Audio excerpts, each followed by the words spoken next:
This is a program that will live on because of the lasting effects and the experiences that we saw when we were over there. GoGo Meds does provide medication for both humans, and then we have GoGo Pet Meds. As the chairwoman of GoGo Meds, it's really important for me not only to represent myself and my company, but 170 of our finest employees, and they're all fantastic. We are a digital healthcare platform. We're based in Southgate, Kentucky. We have about 170 employees, and you are in the heart of the Midwest. So what do you have in the Midwest?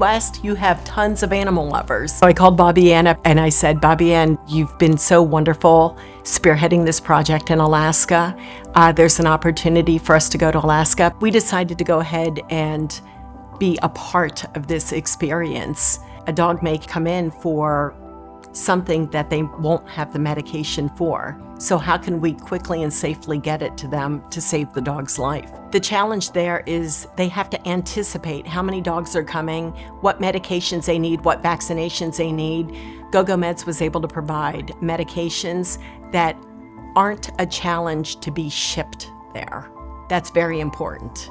Craig had put out there that, as the pilot, while he was sitting and observing, listen, we have a plane, we're going to Bethel. Do you have any dogs that are abandoned and rescued? We'll take them right now. And within 30 minutes, we had picked up 3 puppies, put them in crates, and they were just absolutely beautiful. And we put them in the Pilates, and we ended up taking 2 hours later, they were in Bethel. Bethel was maybe a 40-minute trip. But within 2 hours, we had them right into an adoption facility where they were cleaned, given some vaccinations. But it's like the Marines, no man left behind. You don't want to leave any of them behind. But you knew they were going to go to good families. The first day, we were supposed to spend 2 days in McCormick.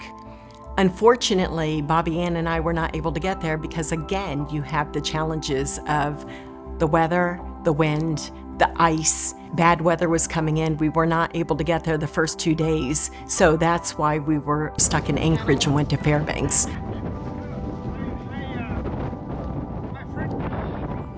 It is Friday, April 12th, and it is about 13 degrees. And we are picking up the team to head to the second clinic of the journey. And what's wind chill? Probably about 20 below. Seriously. And as a matter of fact, I think there's one picture where you can see the low plains and the high snow drifts on each side. That's what we had to go in and literally jump off the plane, all of us, and just kick the snow away. And then we had to kind of, just guide the plane in. Not anything I thought I would do in my lifetime, but happy to help.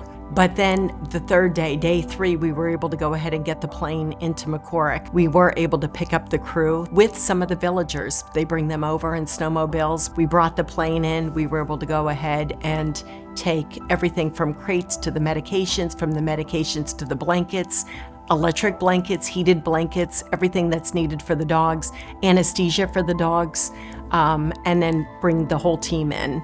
From McCormick, we went over to Nunuk. Nunuk is a village that has literally 333 people in it and probably 120 dogs.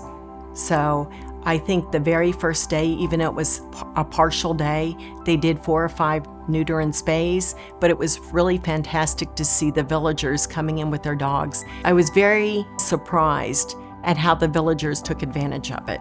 That was really nice. I mean, they just put the flyers up literally maybe 7 days prior, and we were able to put this whole thing together. They opened the doors at 4 o'clock, and at 4:05, people started bringing their animals in.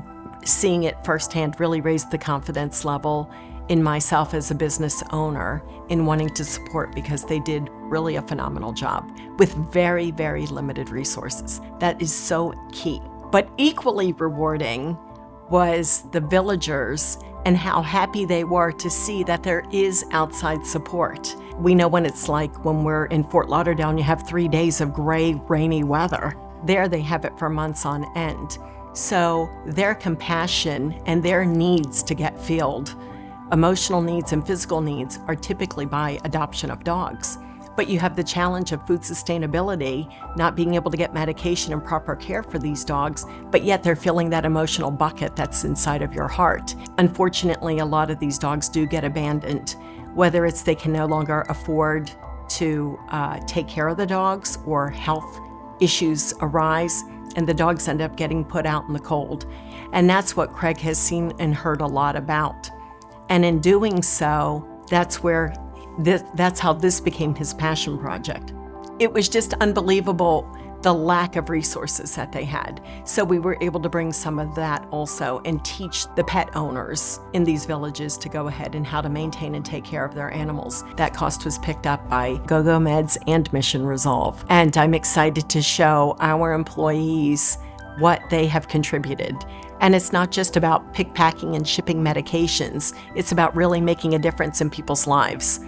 And again, this is going to have an endearing and long-term effect on both the team at GoGo Meds, our company, all the volunteers that are there, on the villages, on the canines themselves and the animals that you're helping, and quite frankly, on GoGo Meds and Mission Resolve. I just thank them for bringing this to our attention, and we were just so happy to support it. One other thing that I think is really, really important. A dog is in our life for a period of time, but we are in our dog's life for their whole life.